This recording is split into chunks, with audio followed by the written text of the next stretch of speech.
signed copy of what I'm going to be signing in a couple of minutes, and you'll see exactly what we're doing. They've had unchecked power to censor, restrict, edit, shape, hide, alter virtually any form of communication between private citizens or large public audiences. There's no precedent in American history for so small a number of corporations to control so large a sphere of human interaction, and that includes individual people controlling vast amounts of territory, and we can't allow that to happen, especially when they go about doing what they're doing, because they're doing things incorrectly. They have points of view, and if we go by that, it's actually amazing that there was a success in 2016, but we can't let this continue to happen. It's very, very unfair. And you look at the statistics and you look at what is going on, and I think everybody would very much agree with that, including Democrats, by the way. I saw quite a few Democrats are saying this is about time something is done. So let's see if they keep that decision after they hear that we agree with them. The choices that Twitter makes when it chooses to suppress, edit, blacklist, shadow, ban are editorial decisions, pure and simple. They're editorial decisions. In those moments, Twitter ceases to be a neutral public platform and they become an editor with a viewpoint. And I think we can say that about others also, whether you're looking at Google, whether you're looking at Facebook, and perhaps others. One egregious example is when they try to silence views that they disagree with by selectively applying a fact check, F-A-C-T, fact check. What they choose to fact check and what they choose to ignore or even promote is nothing more than a political activism group or political activism. And it's inappropriate. You look at what's happened, you look at where they're going, where they're coming from. I think you all see it yourselves. This censorship and bias is a threat to freedom itself. Imagine if your phone company silenced or edited your conversation. Social media companies have vastly more power and more reach than any phone company in the United States, more reach actually than your newspapers by far, more reach than a lot of your traditional forms of communication. Therefore, today I'm signing an executive order to protect and uphold the free speech and rights of the American people. Currently, social media giants like Twitter receive an unprecedented liability shield based on the theory that they're a neutral platform, which they are not an editor with a viewpoint. My executive order calls for new regulations under Section 230 of the Communications Decency Act to make it that social media companies that engage in censoring or any political conduct will not be able to keep their liability shield. That's a big deal. They have a shield. They can do what they want. They have a shield. They're not going to have that shield. My executive order further instructs the Federal Trade Commission, FTC, to prohibit social media companies from engaging in any deceptive acts or practices affecting commerce. This authority resides in Section 5 of the Federal Trade Commission Act. I think you know it pretty well. Most of you know it very well. I would think you know it quite well, right? Additionally, I'm directing the Attorney General to work cooperatively with the states. He's going to be working very much and very closely in cooperation with the states to enforce their own laws against such deceptive business practices. The states have broad and powerful authority to regulate in this arena, and they'll be doing it also, and we encourage them to do it if they see exactly as we've been seeing. It's what they're doing is tantamount to monopoly, you can say. It's tantamount to taking over the airwaves. Can't let it happen. Otherwise, we're not going to have a democracy. We're not going to have anything to do with a republic. Finally, I'm directing my administration to develop policies and procedures to ensure taxpayer dollars are not going in any social media company that repress free speech. The government spends billions of dollars on giving them money. They're rich enough, so we're going to be doing none of it or very little of it. As president, I'll not allow the American people to be bullied by these giant corporations. Many people have wanted this to be done by presidents for a long time. And now we're doing it, and I'm sure they'll be doing a lawsuit, and I'm also sure that we're going to be going for legislation in addition to this, and the legislation will start immediately. And I tell you, I've been called by Democrats that want to do this, and so I think you could possibly have a bipartisan situation, but we're fed up with it, and it's unfair, and it's been very unfair, and we'll see what happens. Any questions? Mr. President, given your concern with Twitter, have you given any consideration to deleting your account, to just walking away from this platform you've been so critical of? Well, you know, if you weren't fake, I would not even think about it. I would do that in a heartbeat. I'm real, but sir. the news is fake.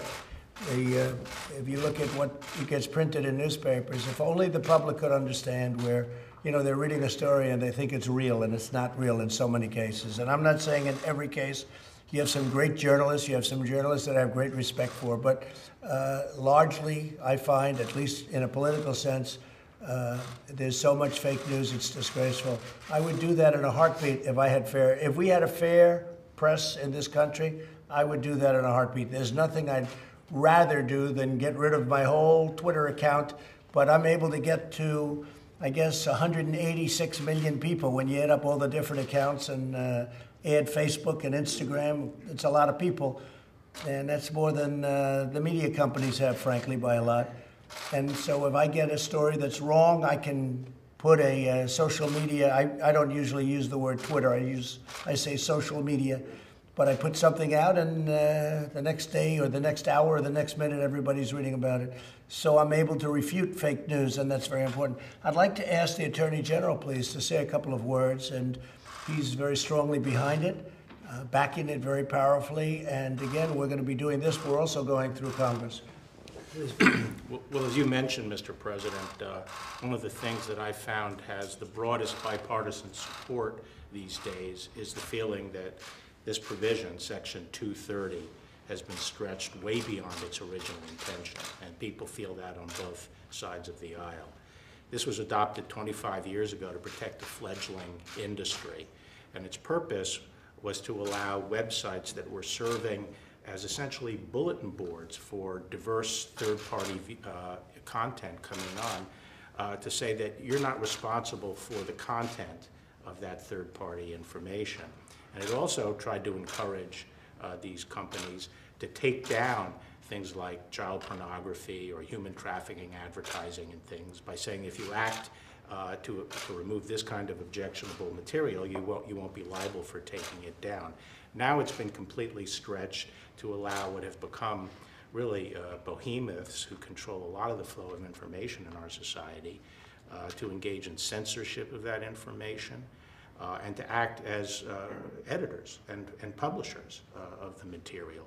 So when they put on their own content, like fact-check content onto other people's content, and when they curate their collection, and when they start censoring particular content, including in many cases at the direction of foreign governments like Communist China, they become publishers, and they shouldn't be entitled to the same kind of shield that was set up earlier.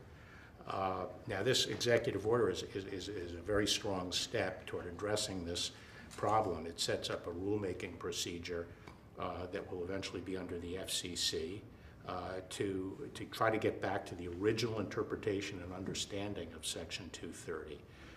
It also empowers the Attorney General to work with state attorneys general to come up with model legislation that addresses this at the state level. And we're preparing federal legislation, which we will be sending over shortly for review at the Office of Management and Budget. So this is an important step to get back to the original understanding. You know, there's a bit of a bait and switch that's occurred in our society. These companies grew because they held themselves out as public forums, as free public forums where a variety of voices and diverse voices could come on and be heard. That's how they grew. That's how they attracted the eyeballs. That's why people joined them. But now that they have become these very powerful networks of eyeballs, now that they've grown by holding themselves out as free public forums, they've now switched. And they are using that market power to force particular viewpoints. And that's wrong. And it has to be addressed not only through this executive order, but I think litigation going forward and by further action on Capitol Hill.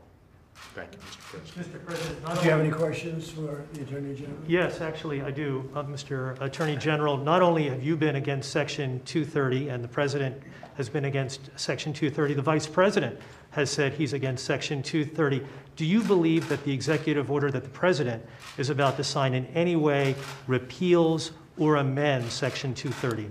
No, it doesn't repeal Section 230, and I'm not against Section 230 if it was properly interpreted and properly applied, but it's been stretched, and I don't know of anyone on Capitol Hill who doesn't agree that it's been stretched beyond its original intention.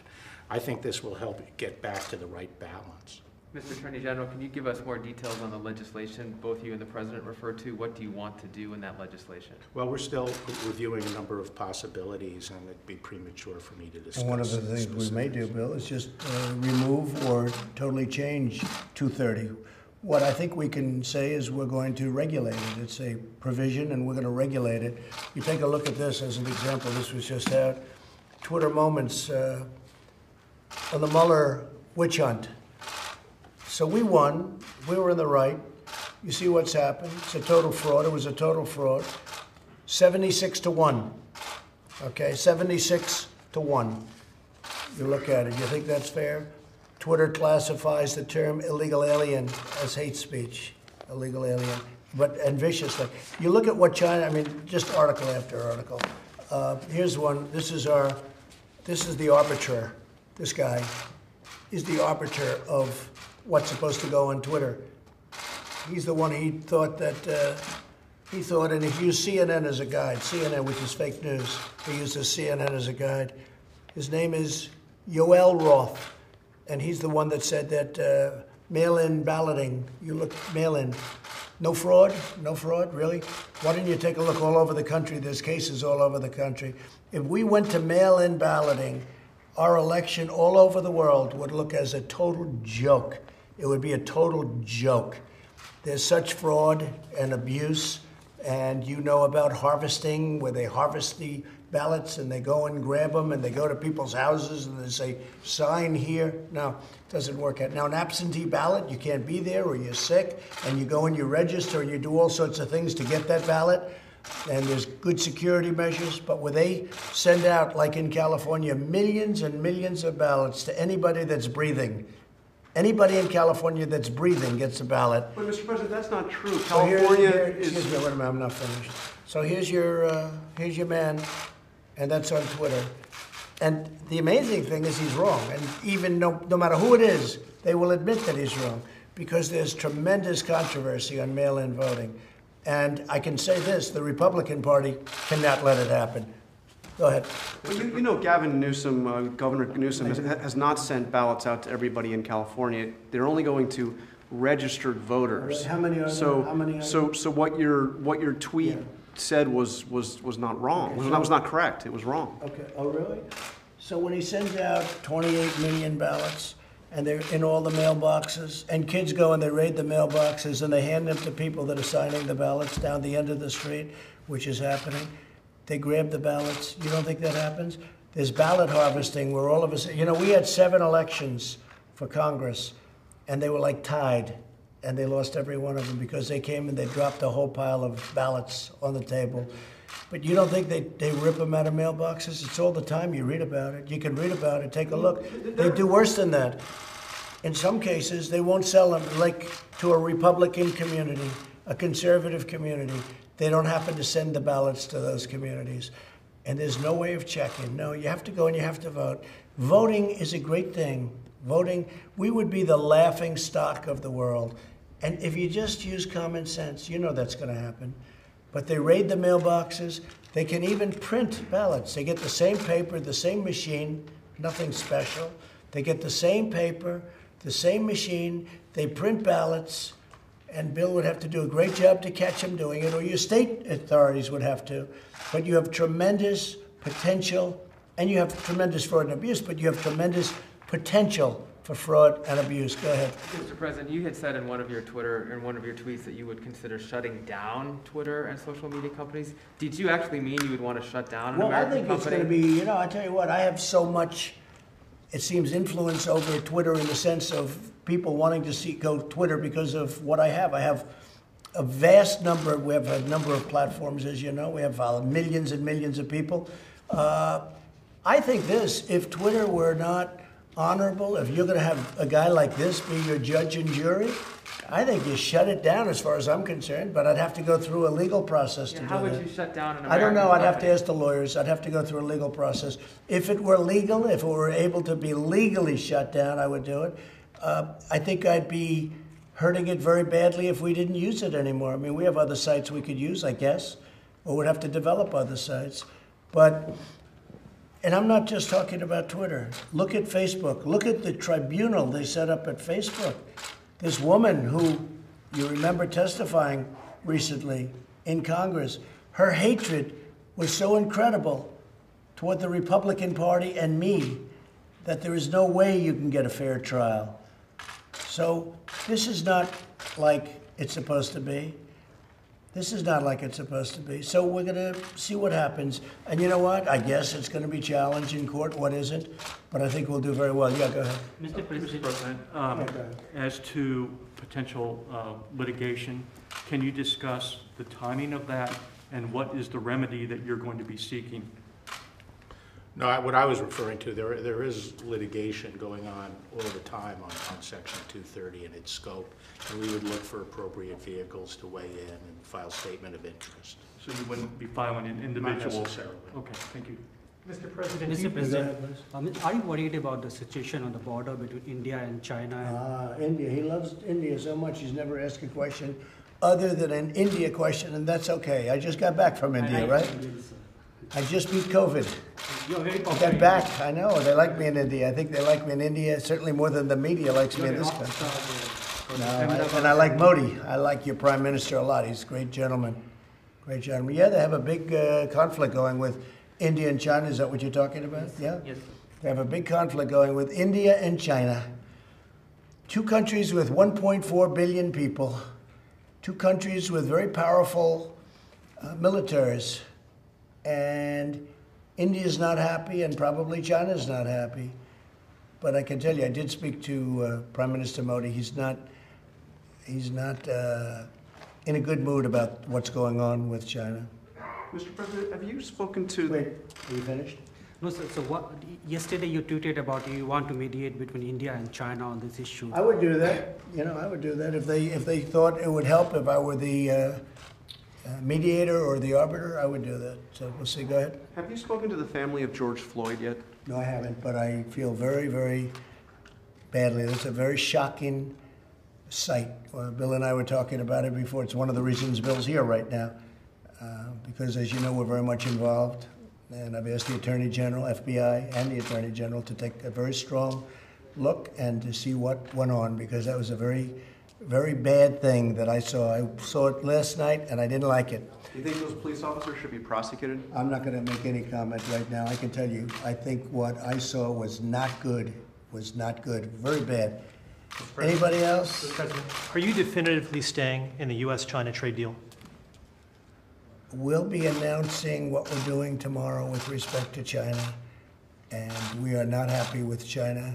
We are not happy with what's happened. All over the world, people are suffering. 186 countries. All over the world, they're suffering. We're not happy. Okay. Thank you very much, All everybody. right, Russ, let's go. Come on. Come on, let's go. Thank you. Thank you, sir. Thank you, everybody. Thank you.